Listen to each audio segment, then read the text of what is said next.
Open a PDF directly in Google Chrome to instantly access the new native drawing and highlighting tools. To do this, locate any PDF on your computer. Right-click the file, select Open With, and choose Google Chrome. Alternatively, if you are looking at a document inside Google Drive, you can click the print icon in the top right corner to force the PDF to open up in a regular Chrome tab. Once your document is open in the browser, look at the top toolbar and you will spot a new icon that looks like a little squiggly line.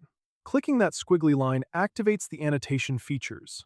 In the menu that appears, you will see three main choices: an ink pen, a highlighter, and an eraser. Clicking on the ink pen or the highlighter reveals extra options where you can select different stroke thicknesses and various colors. This is perfect if you need to quickly circle important text, make notes in the margins, or even sign your name on a signature line. In my case, zooming into the document first makes it much easier to write neatly with a mouse or a trackpad. Now, that goes both ways when it comes to editing. If you make a mistake, you can select the eraser tool.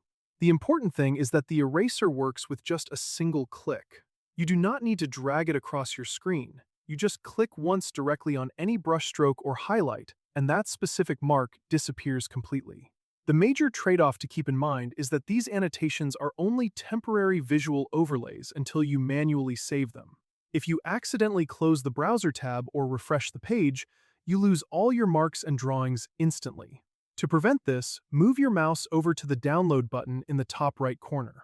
When you click download, Chrome will give you a specific choice to save the file with your changes or without them. Choosing to save with changes bakes your drawings directly into the file so you can send it to others. I hope you found this video tutorial helpful, and I'll see you in the next one.